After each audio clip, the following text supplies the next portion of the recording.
Welcome back, everyone, to the Local Creators Podcast. First episode recorded in months, even though the last episode was uploaded like a month ago. That was recorded back in June. But I think I'm getting back on track now that break's about to be coming up and everything. That's not important. No one cares. So, what's the topic for today? We got an interview with. Would you like to introduce yourself? Sure. My name is Ethan Reynolds. I'm a graduate of college recently, and I do some game design, I do some writing. I forgot to mention, I'm also a freelance editor for Peeps as well. But yeah, I'm mostly known around the tabletop role-playing game community for being the creator of Neon Knights and some other little games that are coming out soon. So yeah, thanks for having me. Yeah, super cool. So we got a lot to talk about. I want to preface, if my audio sounds different, it's because I'm in the process of moving back and forth between college. I left my mic there. I'm using a pair of Apple headphones right now, but it works enough. We'll see how it goes. But I'm not going to be doing most of the talking today. This is an interview. By the way, I fuck with the cloud profile picture. Oh, thank you. Cloud Strife here. Yeah, and the smiling cloud too. I love it. My beloved. Yeah. Alrighty. So, you already kind of did this. First question is, who the fuck are you? Well, yeah, I'll kind of go over a bit in depth. So, since this is the Local Creators Podcast, it's local to the area. I graduated from George Mason University. Yeah, I graduated from George Mason this summer. I was actually the founder and editor-in-chief of a magazine that coincidentally we both worked on. It was a little bit, but I don't think they're doing anything anymore. Unfortunately, I haven't heard a single peep from anyone. I kind of expected that because the person, it's been quite the experience. But hey, if anybody wants to take it up, go ahead, please. You'll get paid to do it now, which was not on the table when I started. That's for sure. That's crazy. Yeah, but. Yeah, so that that kind of kickstarted my career in everything. It was a science fiction and fantasy magazine, and then after I graduated, I stepped away from the magazine because I wanted to focus on other things, of course, after graduating. So I that summer before the summer 2020, I started working on a fantasy tabletop role-playing game. And I played it with my friends during that time, and they loved it. So a couple months later in 2020, I created the base, like the outline for a cyberpunk tabletop role-playing game, which is Neon Knights. So that was created, and after that, I waited until after I graduated and kind of, mustered up the courage, I guess, to publish it, and it's garnered a lot more attention than I would have thought. But it seems like you're doing pretty well. Yeah, it's been so fun, very interesting. There's a lot of stuff that that has happened between May of 2021 to now. It's only been 6 or 7 months. But yeah, it's been a wild ride for sure. Yeah, absolutely. So, next question on my list was, how did you get started? But you just answered that. Yeah. So let's talk a little bit about the games, because I keep seeing you talk about them a lot on social media, on everywhere, but I haven't checked them out fully myself yet. So why don't you kidding. Yeah, I know I'm fake, but why don't you give me a full rundown, pitch it to me. So send me your game right now.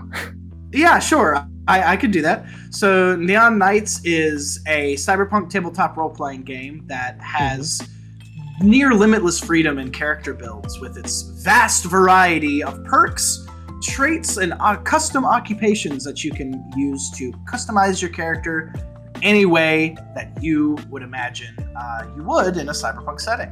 So that's Neon Knights. Okay, and what about the other games that you have? Yeah, so I have Neon Knights, which is the big one. I have its expansion, Guns and Bullets, which is it's an expansion. It talks about Guns and Bullets, who are two run-down salespeople trying to create a catalog for people to buy their rinky-dink stuff. And then I have the NPC Mega Pack, which is a compendium of over 90, I think, custom NPCs to add to your game. I've already had people in my group that I play Neon Knights with have already used it and they love it. And then I was on a podcast with a live stream of the game with a wonderful I was going to say, creator. I got a competitor. Yeah, yeah. I've been on a lot of podcasts, man. It's been quite the experience. But we did an actual play stream of Neon Knights on theirs, and they used the sheets too to great benefit. And then the other ones, I have the Beyond Dream game pack, which is like $2.99. Very, very simple games that you can play. I think one of them is a superhero killing game. The other one's a racing game in the Neon Knights universe. The other one is a previous sneak peek to a game that I've put on halt for now called Biopunk Tainted Vein. And then and then there was the Myths of Rith game, which is like a Adventure Time feely type of fantasy game. Oh, dude, that's super rad. Yeah. Yeah, and then the last one, which is coming out next month, is Tales from the Aerosphere, which uses the Neon Knights system as a basis, but it's completely steampunk.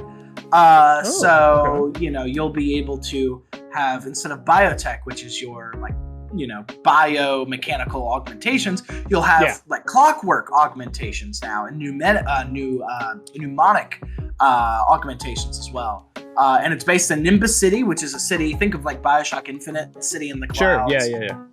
But it's even bigger than a city. It's like a whole, I would say it's as big as the eastern part of the United States. It's huge. But yeah, that's basically what I'm working on. There's other stuff like a Time Splitters tabletop game that I'm working on, and some other secret projects. So yeah. Secret. All right. Yeah, that's super rad. Yeah, I haven't yet actually. You mentioned Bioshock, and I just realized that I still haven't played that. I've been meaning to for the longest time. Bro, you at least Bioshock Infinite. Bioshock and Bioshock 2 are good, but Infinite's like the easiest, I think, to get into. I played a little of the first one back forever ago, but I'm a little too doom-brained to play. Like, there's a lot of cover shooters that, I can play Halo pretty well, though. I've been playing a shitload of Halo recently. Yeah, well, I mean, hey, if you're in that mood, then Bioshock Infinite, like I said, Bioshock Infinite has the most modernized controls, the most modernized graphics, and it just kind of works. So that's a good entry point, too. So. Yeah. So, and then also, well, speaking of that, what are some, for our next question, what are some inspirations, like media inspirations, like games that inspired you to make what you do? Movies, TV shows, anime cartoons, Yeah. So there's a lot. So for the basis system for Neon Knights, I would say I would say that the basic inspiration for Neon Knights was Fallout. I love the systems. To where you have your special stats, then you have your skills, kind of, like lock picking, science, things like that. And then the perks as well. So you'll kind of see that reflected in the 3 stats, or the 3 sections of Neon Knights. You'll kind of see that in the world stats, which are stats that are only for role-playing. I don't remember them all. I invented the game, but I don't remember them all. But some of them are like fame, street smart, style, professionalism, those types of things. Okay. Then you have your traits, which are your basic skills. So you have like intelligence, strength, dexterity, reflexes, physical fortitude, those types of things, which basically work as like, repair, medicine, those types of things in Fallout. And then the perks, which basically are work very similar to Fallout. The leveling system is obviously very different, but I love having specific abilities that you can tailor towards each of your characters that fill a certain niche. So something really cool about Neon Knights is that perks, like unlike D&D and Cyberpunk Red, are not specifically tailored to what class, in quotations, you choose. There's not classes. There's only occupations, which only add more totally depth. Which add more depth to your character. So, for example, if you wanted to create a character that was an office worker who is on steroids and beats people to death with a wrench, you could do that. Or nice. You could, Is that very specific? Is that something that's happened before? Oh, well, similar. I had a character when Neon Knights was in its alpha stage. I had someone who played as a roided out mercenary who used a crowbar, and their name was Tommy Two Shoes. Weird name, but they were. It was. I fuck with it. It's a good name. It was really fun. But yeah, the systems in Neon Knights kind of mostly reflect Bethesda games. Those are my favorite. Favorite flavors for game design. You have some inspirations from like D&D and how the system goes, and Cyberpunk. Yeah, it seems like you're very like stats focused when it comes to game design, like how the game is structured, how mechanically it works. So that's super interesting. I like that. Absolutely, because a big thing that I wanted Neon Knights to be in specific is I wanted it to be kind of like a link between worlds, between people who play games like Fallout and then play D&D. So if you have a knowledge of either of those things in a little bit, then you'll understand how the mechanics work. And what's even cooler is that Neon Knights, which I think is very interesting, is that it plays like a video game instead of a tabletop game, which I think is really dope because... I'm interested to see what that means. Like, that is an interesting prospect. A lot of people have said that about playing Neon Knights. So, for example, there's a certain level of unrealism that goes on with video games.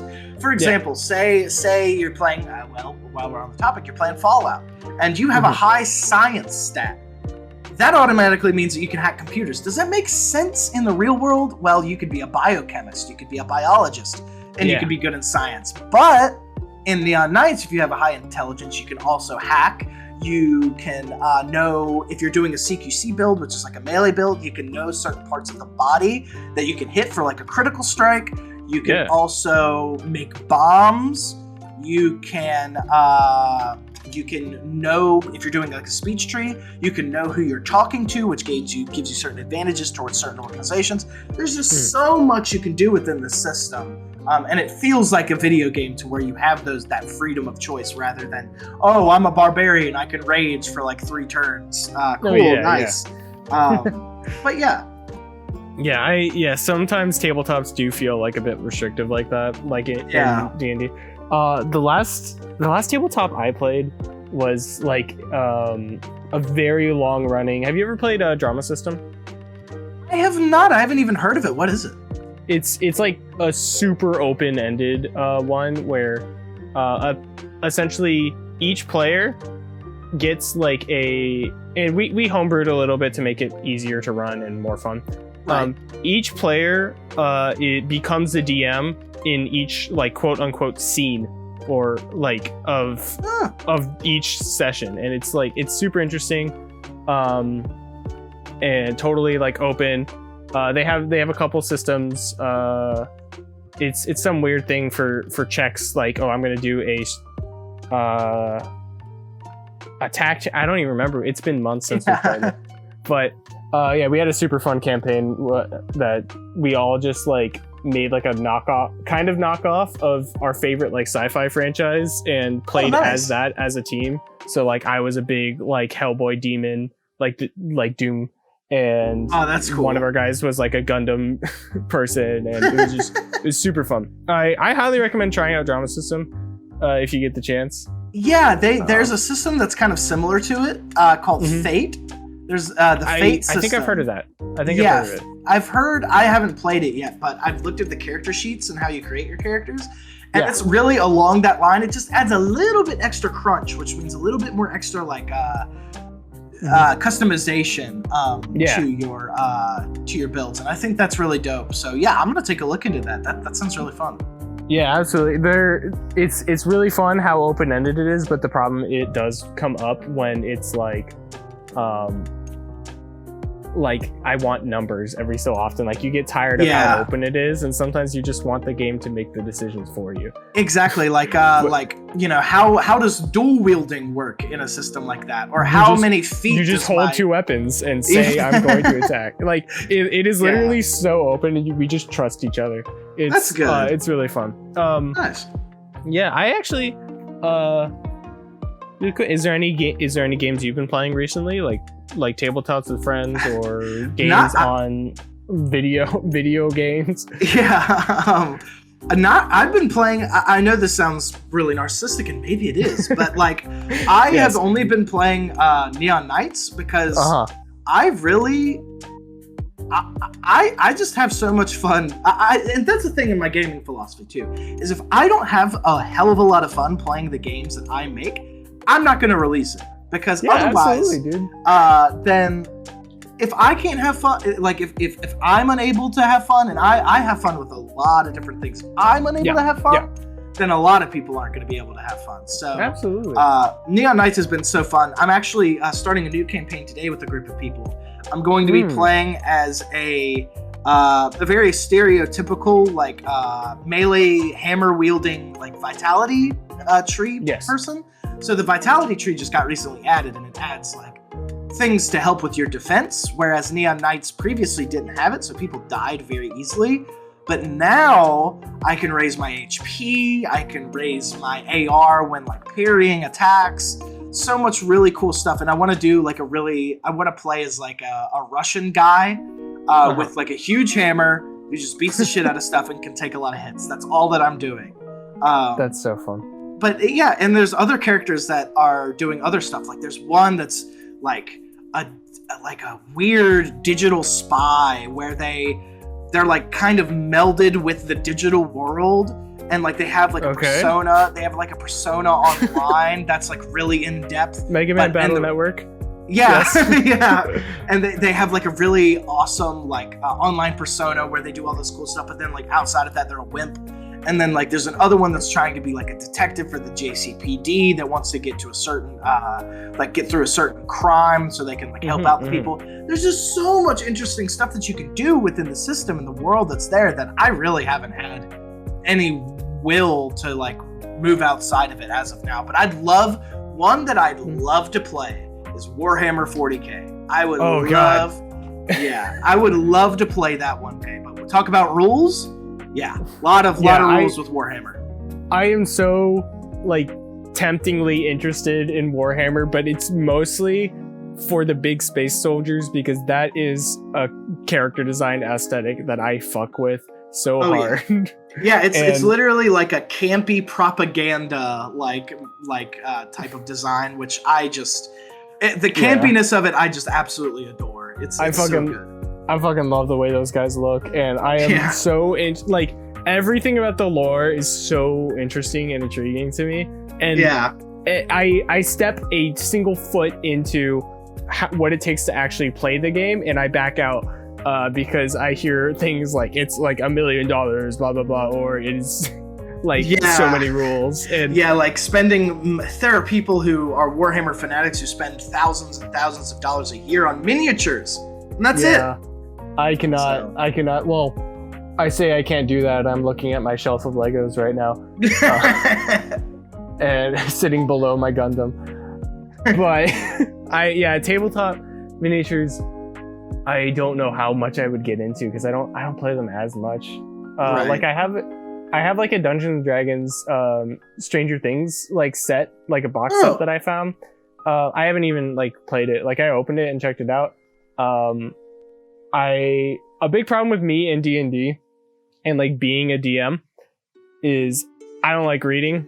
It's not that I don't like reading, it's that I'm not very able to read very often. Right. So I look through the books and I'm like, wow, I would have to memorize all of this in order to run this proper campaign. Yep. I don't want to do that.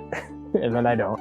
Yeah, it's a lot. And the cool thing about Neon Knights is I think the how to play section is only 10 pages long compared to like I don't even know how many pages a lot of different something that was really funny is I was looking at the new Fallout tabletop game that came out. I think I may be pronouncing the company's name wrong. I think it's Modifius or like Modifus or something like that. I looked at the page. Yeah, I looked at the page count. I'm pretty sure that it was in the 400s. Jeez fucking hell. I know. That's so much. Whereas Neon Knights, in its peak state right now, is 68 pages. So, and most of it, or almost all of it, I would say, is just stuff you can use to customize your character. So I am very much a learn as you play kind of guy. Like I whether it's like D&D or like Yu-Gi-Oh or something, like I have to have someone just play the game like step by step, and then once I get the gameplay loop, I'm all settled in. I can figure out the rest. Yeah, that's good. If someone just drops words at me, I just automatically tune out because I know that I won't be able to follow along with what they're telling me. You know? Yeah, I don't blame you at all. A good GM will ease you into things and will answer any questions that you have. So yeah, absolutely. So yeah, you just got to get those good GMs that let you do some exploring and mess up a little bit, you know? Yeah. Messing up is part of the best things about D&D from what I know. I haven't played in like over a year, which is so sad. But I was gonna say but COVID, but all of the D&D I have played has been through Discord with people in other states anyway. So I don't know why that's an issue. Or I've only played one single campaign mission in person with Neon Knights, and that was a special occasion. So yeah, I know how that feels. I would love to play more like in-person tabletops with like physical maps and bullshit. And like it is harder to schedule, but like it seems like such a better vibe. Just seeing people and being able to like touch the dice and like roll them, get a pizza together and do all that stuff. It's so fun. I do miss that a lot. Yeah, my friends and I did towards the end. We didn't really end the campaign, but towards the end of our drama system like playthrough, we started doing a lot more sessions like in person just for the fuck of it, since COVID was like, or not was, because it still is on the down like downrise. What's down? It's decrease, decline. That's the word. Yeah. But it's and yeah, that's fun. Just having it like sometimes just bringing random like figures that we all have to represent ourselves and bullshit like that. That's probably how I would handle D&D. Just pull out like a fucking Lego instead of spending $1 million on miniatures. Yeah, I know people who, when they play D&D, they use dice as like people. So so that shouldn't be a problem at all. Yeah, that is a thing that happens. Yeah. So, I guess if we follow along, I have another question. Okay. Other than inspiring media, who are some inspiring creators or people that you've followed along through, or just like been like, wow, they like you look at them, talk about their process, and you're like, wow, they get me, I get them. That makes sense, So are you talking about people that I've like met personally, or like idols that I've looked at for like inspiration for their process? Hey, I think I was originally asking idol, but like it is an open question. Any like personal or well, if names are being like, some people don't want their names, whatever. But right. Yeah. I would say, oh boy. So I would say number one would be, and you know what's really fun, or what's really funny is that it kind of like starts at the, like not at the bottom, but it starts at like the least popular and goes to the most popular. So the very first person that inspired me to do game design was a little YouTube channel called, I think, Dice Pencil Paper, and they made I used to like be at like an arm's reach at this guy when I had like less than 100 followers, but like now we're at like the same, which is just completely wild to me because like they're so awesome. But they made a series on how to create like a tabletop game, and that to me, because I already had ideas of like doing it, that to me was like the light bulb in my head that like, oh, I can actually do this and actually like sell it, Then I would say the person who has like technically inspired me, who's kind of like an idol of mine, would be Mike Pondsmith, who's the person who created the Cyberpunk franchise. And the reason why is because their creativity during, I think it was definitely the 80s when he created it, 100%. During the 80s, and how his like forward thinking of the future, like about the internet and about like cybernetic augmentations and things like that, how influential that was in the modern scene. Like, because there are different like eras of cyberpunk. You have like the early eras where you could possibly see remnants of it, like with movies like Metropolis, or even with Charlie Chaplin with some of his stuff, which is kind of weird to think about. But then you go into like the era of like the 50s and 60s to where pulp stories were being made, and like books like the Necromancer, or Neuromancer. Things like oh god, I can't remember the Dispossessed, things like that were created. And then you have the modern era aesthetic of cyberpunk, which was, I think, forwarded by Mike Pondsmith's Cyberpunk 2020 and Blade Runner, which really put it into like the spotlight, I would say, in the 2000s, late 90s, when the director's cut was released. So his influence on the cyberpunk genre and how it's perceived today through things like vaporwave, or like aesthetics like vaporwave, synthwave, even things like dark wave and death waves, those types of genres of music. Those have all been inspired by the aesthetics that were brought about by Mike Pondsmith. And I just wish I could have that creative vision that just moves it so forward to where culture literally changes because of an artist's vision. So yeah, I would say Mike Pondsmith, Dice Pencil Paper, and then nowadays, a person that I look up to in the TTRPG community, everybody knows them and loves them, their name is Abyssal Brews. They are an amazing team of two people. One is a graphic designer and writer, the other one is an illustrator.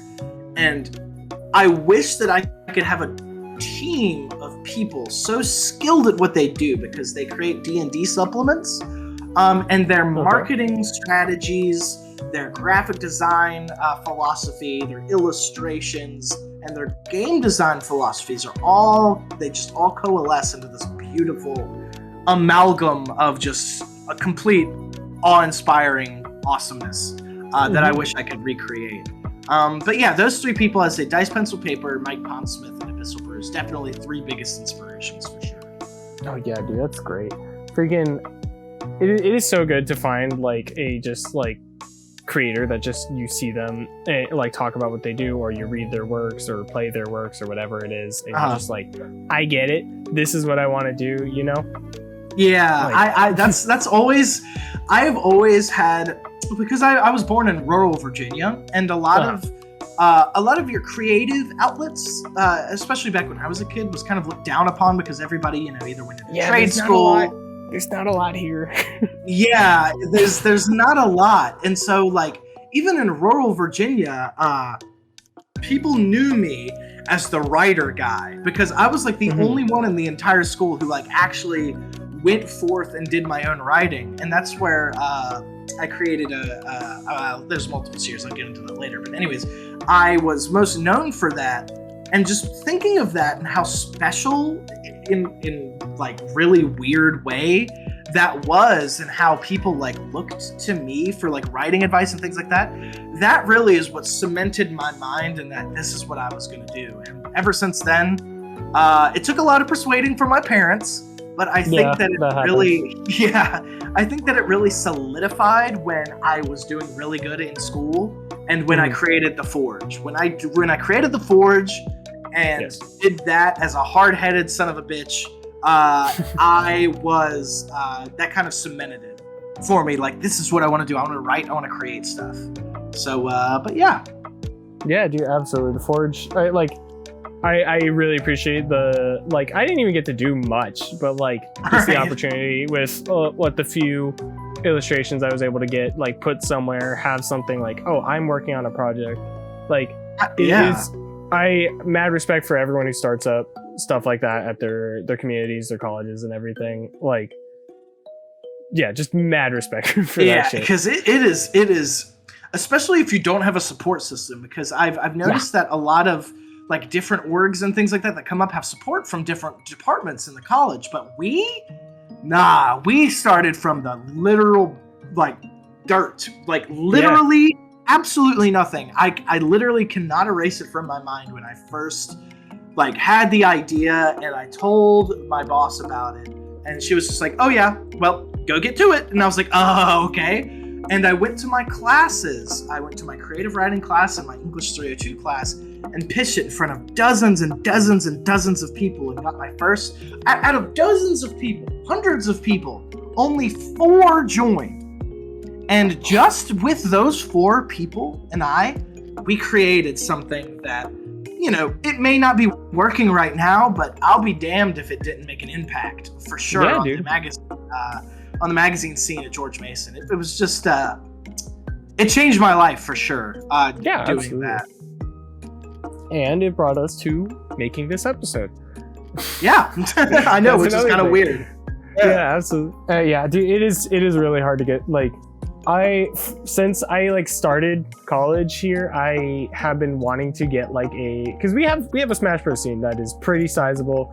I'm now super involved with it. I am technically staff. I upload all the VODs to YouTube.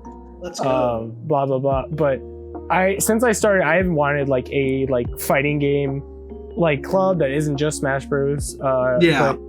Or just more competitive stuff that like isn't just the main CS:GO, Overwatch, Smash Bros, Rocket League, League of Legends. Freaking, I don't even know where to start. Like, I don't know what to like. It is.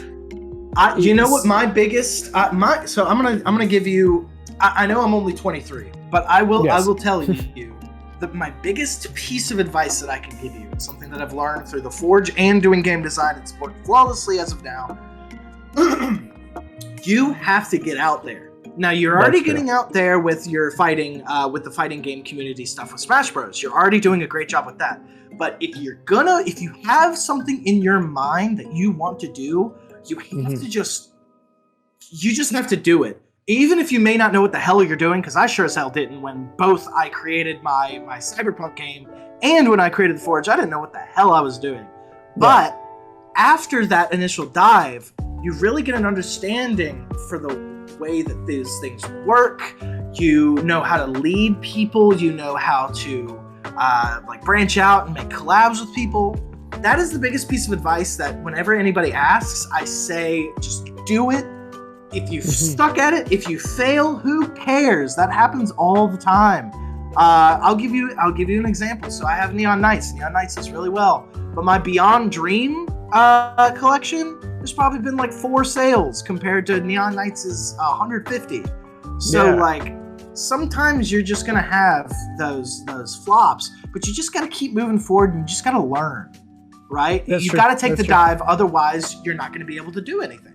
And you know, sometimes it's not even your fault when something goes like that. Sometimes it's just like algorithms and stuff and like things that are just completely out of your control. Like, absolutely. This is creation on a much smaller scale, but I've gotten very into TikTok video making recently. Nice. And just out of nowhere, very, very quickly with like 1 or 2 videos that boomed, like got to 2,500 followers. And that's the most I've ever had like anywhere. And like, I keep having the issue of like, I'll make something and then just totally flops. Like no one pays attention to it. It might still get to like 1,000 views, but the likes will be like 10 maybe.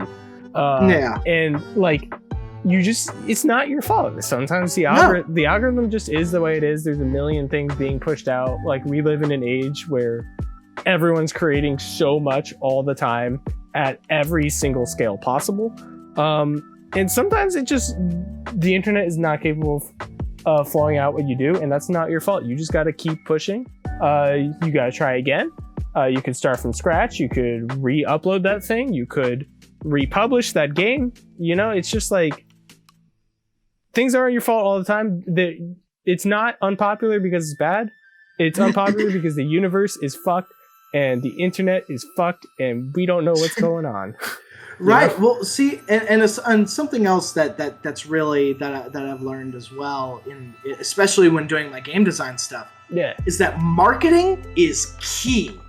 Because especially when you realize that marketing doesn't only apply to like selling a good, it can also be marketing yourself as well as a human being.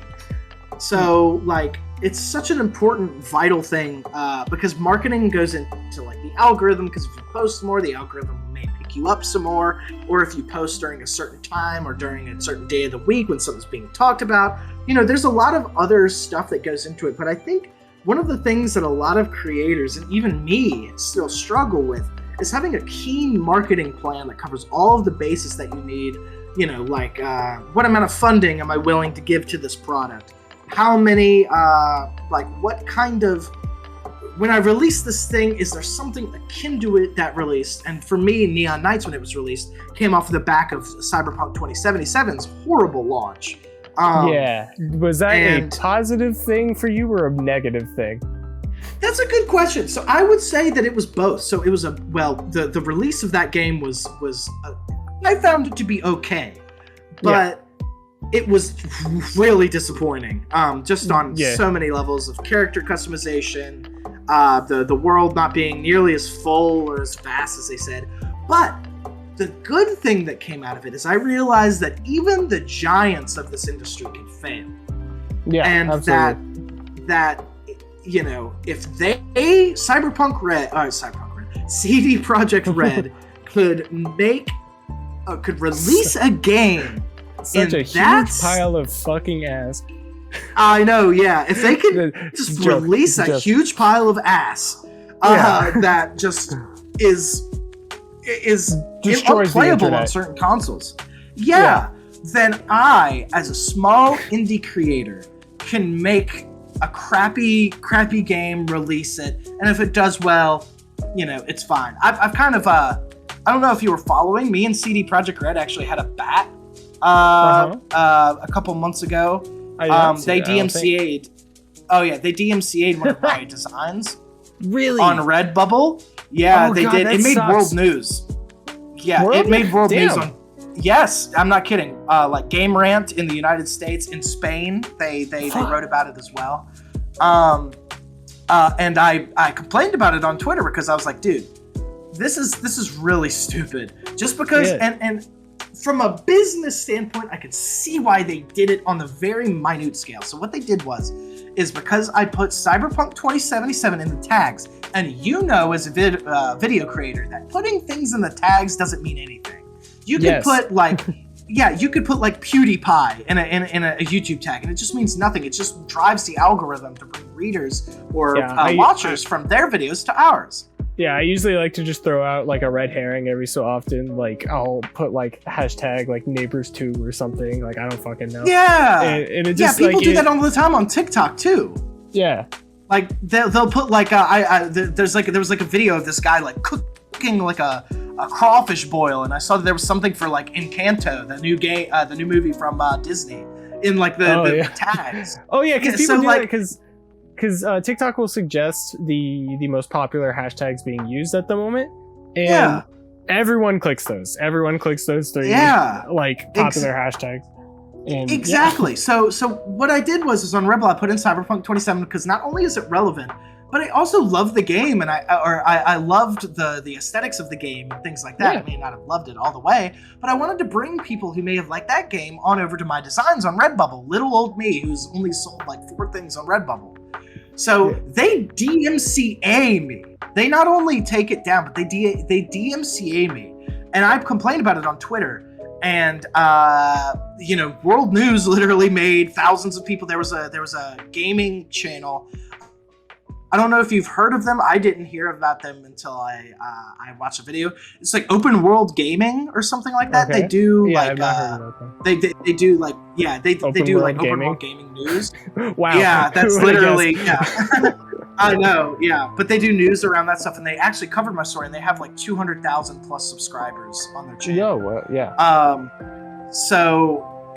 Just looking at the comments under that video, like of them in support of me and like against Cyberpunk or like CD Projekt Red was just like insane. But there are not a lot of people that are for Cyberpunk at the moment.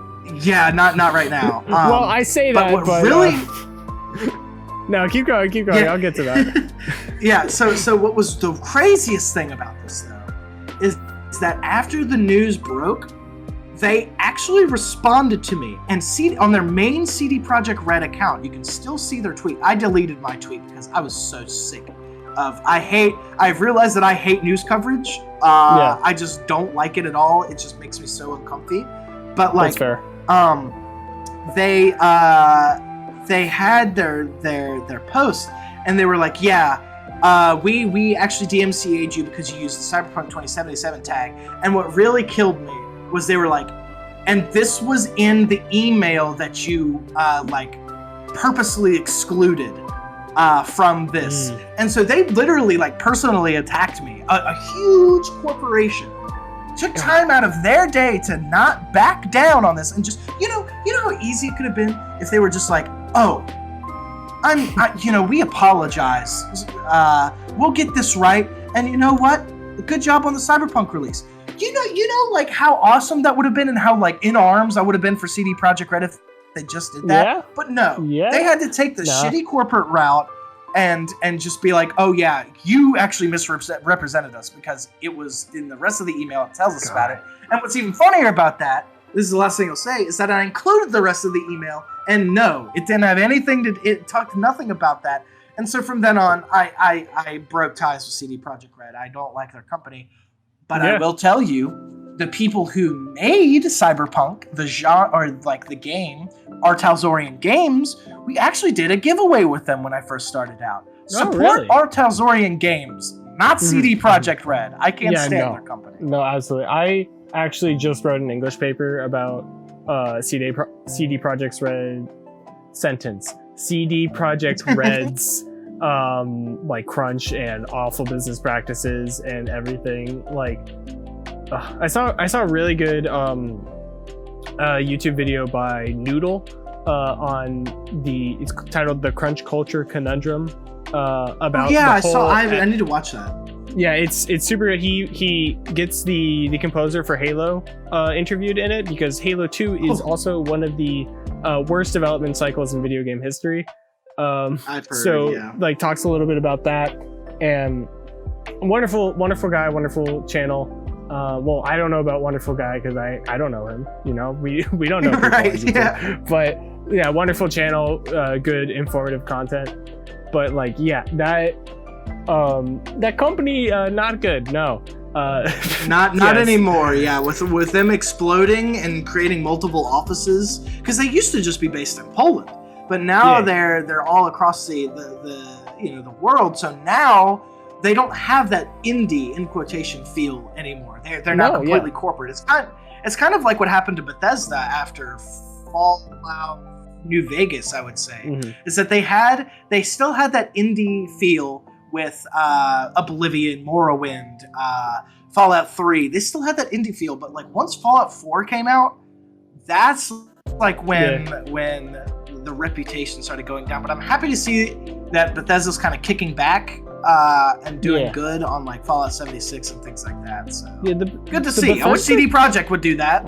Yeah, the Bethesda game feel is like oddly comforting sometimes, just the way their engines work. It's just like, even though they can be glitchy as hell sometimes, like they're horrible. They're objectively bad engines. Yeah, but it's just something's comforting about it, because I just like I don't know.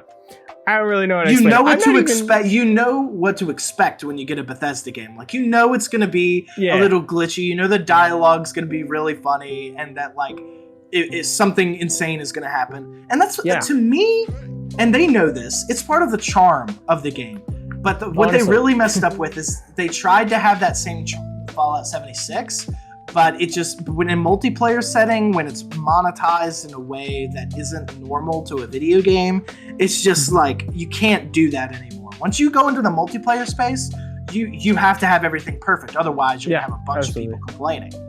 Yeah. And I'm like, I don't know what it is. Like, I don't even own any Fallout games. I haven't really played any. The only Elder Scrolls game I've played is Skyrim, and I like Skyrim, but I have a weird thing with it where every time I play it, every piece of information, every name, location, character, all just blends into a huge blob in my brain, and I'm not able to retain anything from it.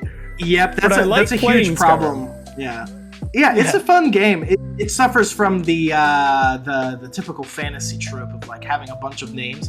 Like, if you could, I could not tell you, if you asked me name me 3 companions in Whiterun, I couldn't tell you. I know Farkas. That's all I know. I could, off the top of my head, maybe only name like Lydia and like the Jarl of Whiterun, I guess. I don't know. Yeah, and I know Adrian Evanici, and I know the Greymane dude. But see, I don't even know his first name. So yeah, it suffers from the same thing. There's a dragon named Alduin. I think I know that. Maybe. Yes. Yeah. And then, good. Nice. Yeah. And now Doom's Bethesda. So I'm pretty. They're owned by Xbox now. That's So it's kind of like trickles down. It's like Xbox, then Bethesda, then id Software. Yeah. So Bethesda publishes it. id Software creates the game, but now Microsoft owns everything. Yeah, because apparently the next Elder Scrolls is going to be Xbox exclusive and PC. I think. Not sure. God. But a lot of angry Sony fans. Yeah, I don't think a new Doom game is coming out for a very long time. But if it's Xbox exclusive, I'm going to buy an Xbox. I fucking guess. You know, I don't dislike Xbox. I actually do want an Xbox Series X because I want to play. I can play Halo Infinite on my PC. I don't know if I want to try the campaign on my. Well, it's not even PC. It's a fucking laptop. I'm not sure if I want to try the campaign on that. But also I want to play some past exclusives from the Xbox One that I missed, like most notably Killer Instinct. God, that game looks so fun. I am fucking intrigued. It has the Arbiter from Halo in it. I know! It has Mick Gordon composing the music for the game. I didn't know that, actually. Yes, actually, please listen to that soundtrack. God, what is the name? Freaking Spinal's theme, I don't know the actual name of the song, is just so intense, so good. Like, everything Mick Gordon does is good as hell, but that game soundtrack, I fucking love it. One of the best fighting game soundtracks, one of the best video game soundtracks. I haven't played it a whole bunch because it's Xbox exclusive. I really want to. Mm-hmm. I think that's a series that should come back. God, are you very into fighting games at all? I would say that I'm very familiar with fighting games. So I know, I know about the FGC. I know about like common fighting game terms and stuff like that. Yeah. I would say so. Yeah, because I want to double check that before I just go on a whole spiel, because I was thinking about how it's so fucking odd how companies like Capcom would all have like 5 fighting games put out at once back in like the 90s or whatever. Like they would have Darkstalkers, like Cyberbots, I think, or like, Street Fighter, Marvel vs. Capcom versus SNK. Yeah. And the now endless remasters of Street Fighter 2. Yeah. and now every company has like one thing. ArcSys has a few things, but I don't know if they're fully development or like they have several divisions. But like Capcom is like, we have Street Fighter. They don't even have MVC anymore, as far as we know. But oh, really? I mean, yeah, like Marvel vs. Capcom Infinite, not a bad game actually. I want to throw that story mode a little doggy, but Marvel vs. Capcom Infinite actually has my favorite gameplay of the series. Well, I haven't played a lot of 2 because it is so hard to play. The local arcade, of course, yeah. The local arcade around my hometown actually has a machine for it, but it is single player only, which fucking sucks because it's a fighting game. It's a fighting game. How do you do that? Like, yeah. And then, but yeah, like Marvel vs. Capcom Infinite like ended development forever ago. I think like because Dragon Ball FighterZ took its entire player base, like entire player base pretty much. And that's because that's that game's so polished. Yeah, absolutely. Well, maybe I tried to get into it. It's really hard for me to learn as like a newbie, but that goes with all like NBC type games. The thing with like a lot of fighting game players will tell you that Dragon Ball FighterZ is like baby mode, like easy game. It is not. They are all lying. They are all lying to you. I don't know where they get this idea, because sure, the combo structure, very simple once you are able to figure it out. Very cool, very accessible. The once you get hit by your opponent, if they know what you're doing, you might be done right away. Like, yep, you just take a nap. You can just take a nap, get a beanbag, just take a lap. Yeah, my friend and I play fighters all the time. Every time when we combo each other, we just open our phone and check Twitter while we wait for the combo to end. And it is, it is. The combos go on so long, and it feels so good as a attacker, very bad as a getting hit person, and feels awful as a newcomer. It has convinced several of my friends, pretty much all of my friends except one, to drop the game because they don't enjoy getting comboed, and that makes sense. Yeah. I wish they were a little more, had a little more perseverance, but it makes sense. Mm-hmm. I get it. Yeah. You have to spend so much time learning combos and different team comps and stuff like that. So yeah, it is. It's very odd finding that game design balance of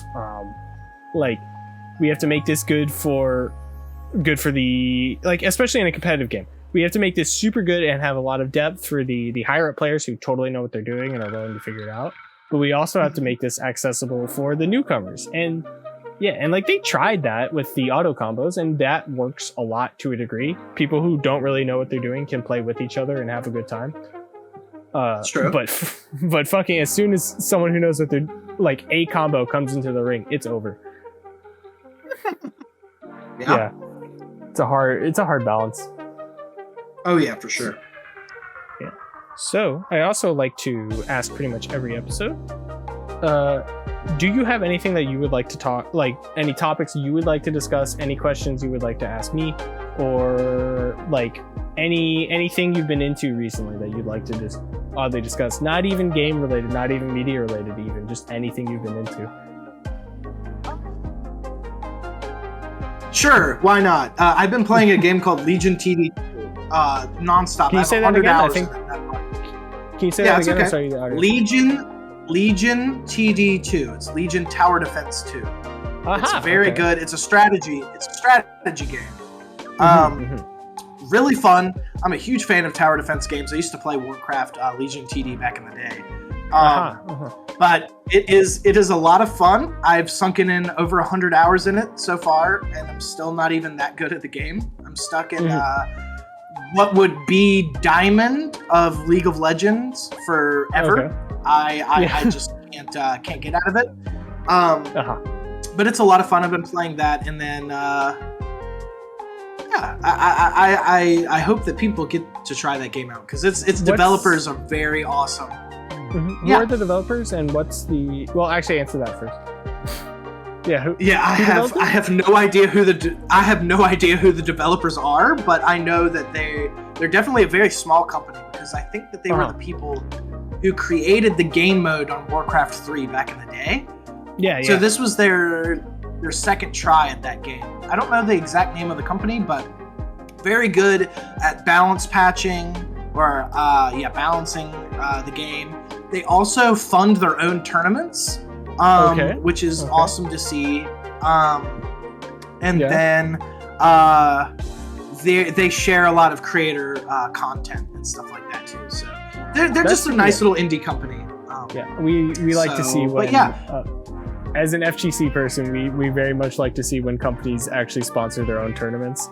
And this would normally finally, after years, Melee has. Yeah, this would normally be the part where I would throw shade at Nintendo, but they just partnered with Panda Global to start putting out officially and that's crazy. That is genuinely insane. No one thought that would happen at all, and I didn't. That's for sure. Do you believe the conspiracy theory that because Nick All-Stars and the new Warner Brothers game are coming out, do you think that's why they did it? I don't know. I think I don't either. Because it's Smash is a very interesting conundrum. Because it is had the entire platform fighting genre at a stranglehold for its entire lifespan. There has not been a single game that actually competes with Smash at the same popularity level. What about PlayStation All-Stars? Oh yeah. I genuinely, I would like to see a new PlayStation All-Stars. That's a different topic. I haven't even played. I actually have played that game. Yeah, like for the longest time, the only other platform fighters that came out were like, I know that Cartoon Network had one a while ago, actually. Cartoon Network Punch Time Explosion. They had PlayStation All Stars. Pretty much like almost nothing. There's a lot of indie games. Brawlhalla is getting very popular. So that is a close contender. Yeah, but which still, is good to see. Yeah, it is. And then there's Rivals of Aether, which is it has gained the same amount of respect, but not the same amount of popularity, which I think is the issue. Yeah. And because Rivals is just good. I play that all the time. We now have tournaments for that at the Smash Bros. Tourneys on campus. Nice. And not to brag, I am the 5th best player on campus. Hey, in Rivals of Aether. there you go. But Nice. and like for the longest time, nothing has been able to even touch Smash Bros. And Ultimate just finished. They're done. They said they're not doing it anymore. And now everyone's jumping into the ring. You know? Like Yeah. I think I'm gonna be honest, I think Nickelodeon All-Stars might just be dead already. I think it was hype for like maybe 2 weeks, and then like it just died. Yeah, because like I even like messaged the rest of the staff at our Smash tourneys, and I was like, yo, are we planning on holding a Nick All-Stars tournament? I will host it if needed. And then they added it to like a survey asking if anyone is interested. Not enough interest. And it's just unfortunate. I bought it on day one. I tried it out. You can tell that the game is made for Melee players. That is a big thing. And that is not I would say it's not a bad thing. In terms of gameplay, it's not a bad thing, but that will not give your game a lifespan unless every other aspect of the game is good, because Melee players will go back to Melee. Well, and that's another thing. I'm so curious on the Warner Brothers thing, because I looked at the gameplay and it seems to be as floaty, I would in quotations, as Ultimate, and like they have voice acting. Absolutely, Kevin Conroy as Batman. My fucking they've got. I know, they've got a crazy cast. I can't wait to play as Jake the dog and fight Gandalf the Grey when he comes out. He is not confirmed yet, but that was in the leak. Right. Yeah, that leak.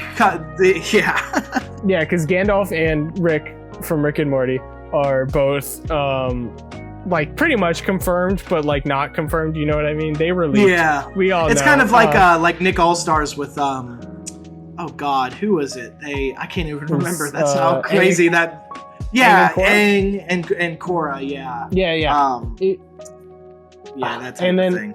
It is unfortunate how much like the higher ups just did not give them enough funding for that game, because like that is the biggest issue. Like if you want the game to be popular, you need the gameplay has to be solid, yes, but it needs and that's how you get people to stick around.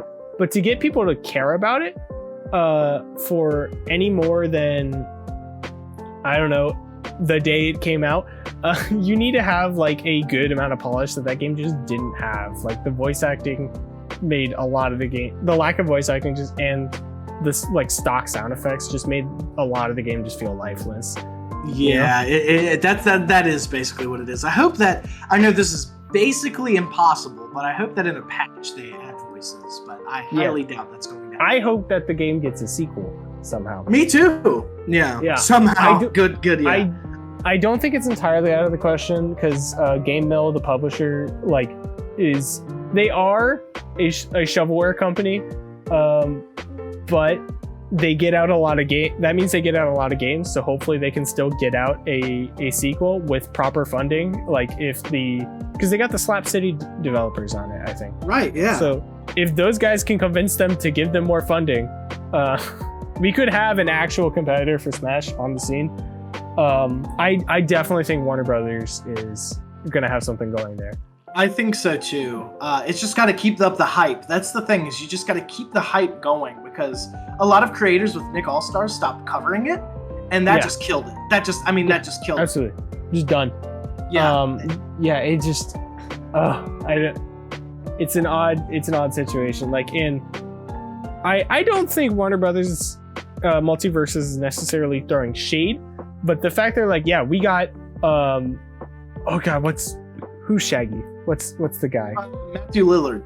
Yeah, Matthew Lillard as Shaggy. We got John DiMaggio as Jake. We got freaking Kevin Conroy as Batman. We got the actual Game of Thrones actor to play their character. I know, isn't that just fucking crazy? Dude, if they get Ian McKellen as Gandalf, that will be insane. Way. I don't think that'll happen, but that will be insane if that happens. Yeah, that would be so funny, because I know this is kind of pessimistic, but I'm pretty sure that would be Ian McKellen's last role on a video game. Mayhaps.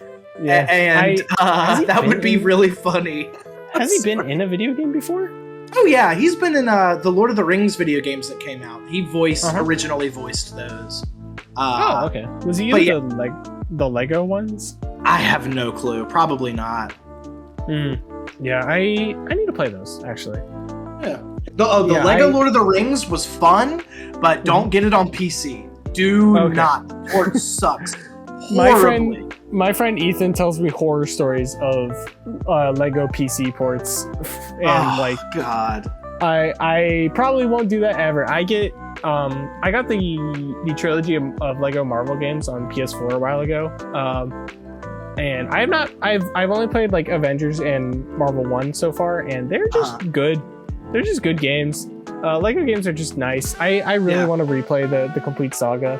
And check out that new game. Check out that new game for sure. Oh yeah. Skywalker Saga, I think. Yeah, I am super excited for that. Hopefully, it still has the vibes of the original, because I think once they added voice acting, it was just kind of. Yeah, you're right. It's kind of weird. The worst thing is the Avengers game, like Lego Avengers, where they didn't get voice acting. They have isolated voice clips from the movie, and they just put that into the scenes, and it just interesting. It doesn't work. It's a weird vibe, and it's very odd. So, with that being said, do you have any last things you would like, other topics you would like to bring up?